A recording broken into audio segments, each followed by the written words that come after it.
So what do you know about the dodo? Whatever it is, you're probably wrong. The dodo is one of history's most misunderstood creatures, living or extinct. The dodo has a rep. Have you ever used the idiom dumb as a dodo?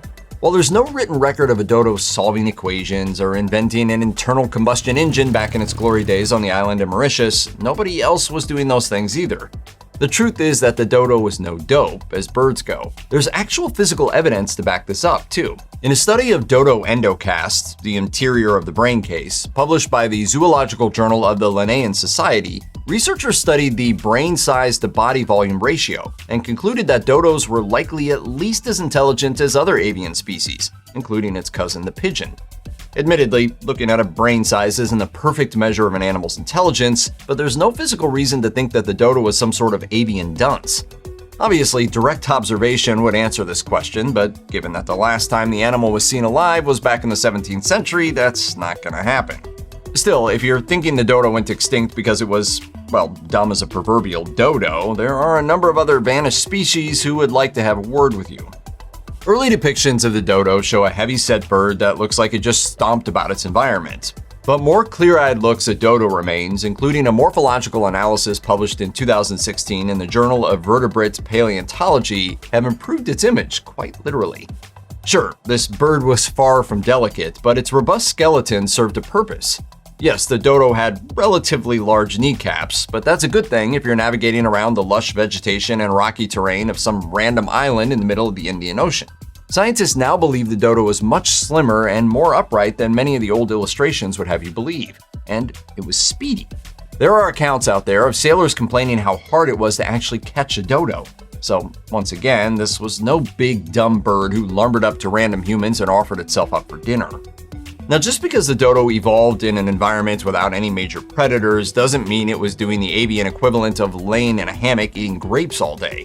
A 2011 study published in the Holocene revealed evidence that a major drought hit Mauritius around 4,000 years ago. An estimated 500,000 animals died over the course of decades, leaving their bones in a massive 5-acre deposit around a dwindling freshwater lake. But like the other animals on Mauritius, the dodo survived. But how? Well, the bird had a larger than expected olfactory bulb portion of its brain, which suggests that it was especially good at sniffing out food sources. Dodo bones also have strong muscle and tendon attachments, suggesting it was both fast and strong. In particular, the tendon that controlled its toe was hefty enough that researchers drew comparison to modern running and climbing birds. So, what really killed the dodo? The prevailing narrative is that humans showed up and laid waste to the species, and shocker, there is some truth to that. The dodos appear to have been doing just fine in its native environment until Dutch sailors arrived in the late 16th century. Scientists and historians estimate that the dodo died out about 1693, less than a century later. It's pretty clear that the human factor was to blame, but the extinction of the dodo is more complicated than overhunting. Humans created major ecological upheaval on Mauritius, including the introduction of non-native species like goats, pigs, and rats. These animals not only ate up many of the resources the dodo required to survive, but they also destroyed their nests. Given that the dodo was flightless, their nests were on the ground within easy reach. And even worse, the dodo only laid one egg at a time, making species recovery all the more difficult when nesting areas were overrun by hungry rats, monkeys, cats, and other critters with an appetite for eggs. In this age of jet travel and, for many, easy access to food, the ordeal of an ocean voyage under sail can be hard to imagine. Such journeys could take months or even years, and sailors lived in cramped, usually filthy quarters. Food was often a problem. It's not like you could stop off at the nearest grocery store if you were running out of hardtack, cheese, meat, or rum. So when they landed on Mauritius and saw the plump little dodo bird, they were going to eat it. There's a myth out there that the dodo meat was no good, but according to multiple historical accounts, it tasted just fine. Not gourmet, but fine. Sailors generally preferred the taste of other birds, including pigeons and even parrots, assuming they could catch them. But there are written accounts out there of eating dodo, which were occasionally referred to as wallow birds, and that it was actually pretty good. It's probably relative, though, considering what months of eating ship rations must have done to the palate. So if they weren't extinct, there probably wouldn't be any dodo fillet chains around today, but they were at least edible. Now, in terms of physical remains of the dodo, they're few and far between. Bits and bobs of dodo skeletons can be found in museums, but there's only one known specimen that still has scraps of soft tissue left on the bones. This rather lonely creature now resides at the University of Oxford's Museum of Natural History. If you get a chance to see the specimen, you may want to temper your expectations in advance. This isn't a full-body mummy. It's a skull with some skin, a feather, bits of tissue, and some bones from the animal's eye and leg. Furthermore, what's on display in the museum is actually a cast of the skeleton, alongside a somewhat more lively-looking model. The delicate one-of-a-kind specimen itself is kept away from public view. It's all the more valuable because it's one of the only sources yet discovered that contains dodo DNA. Researchers have also uncovered some rather poignant facts about what killed this particular dodo. A close examination of its preserved head revealed tiny particles of lead shot, consistent with projectiles used in 17th century weapons. While the dodo was struck in the back of the head, its impressively thick skull blocked the projectile.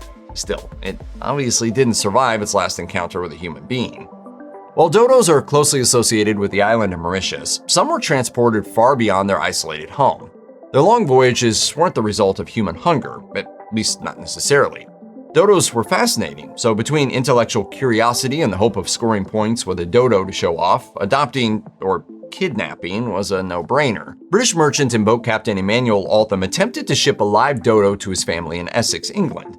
In a letter to his brother-in-law, Altham listed off the spoils and swag he was sending back from a trip that included a 1628 stopover on Mauritius, writing, "You shall receive a jar of ginger for my sister, your wife, as well as some beads for my cousins, your daughters, and a bird called a dodo, if it lives."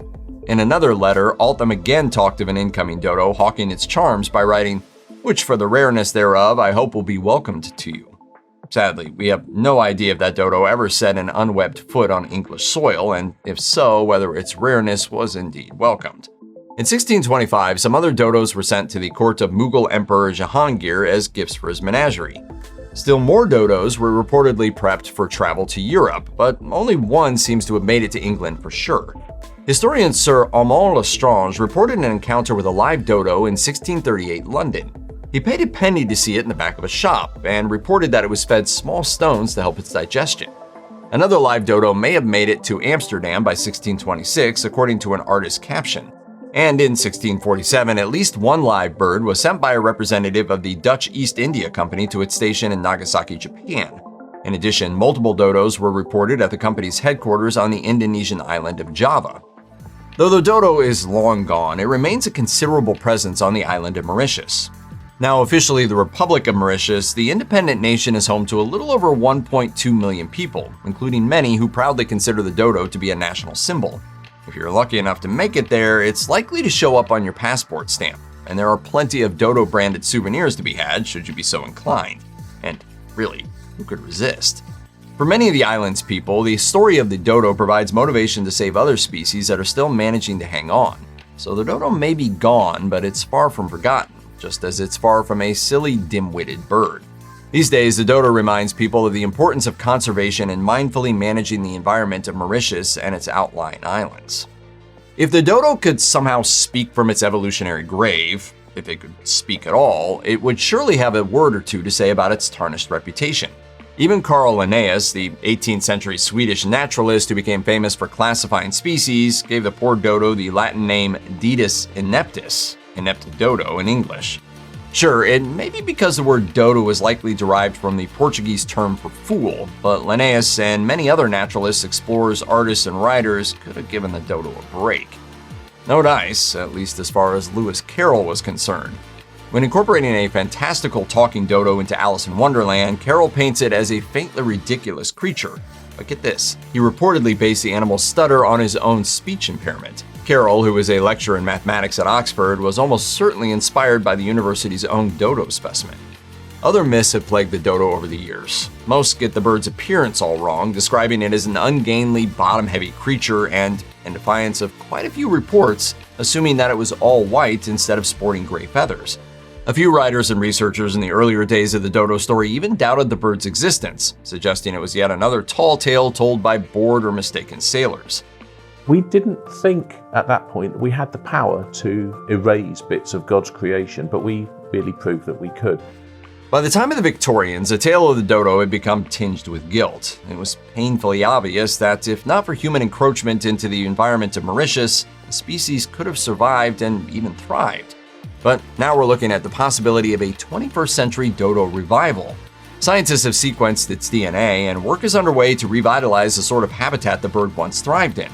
The environmental restoration is being partially undertaken by Colossal Biosciences, a biotech company that's floated the idea of using genetic material to bring the species back to life. In a sense, like creating a hybrid bird with dodo DNA.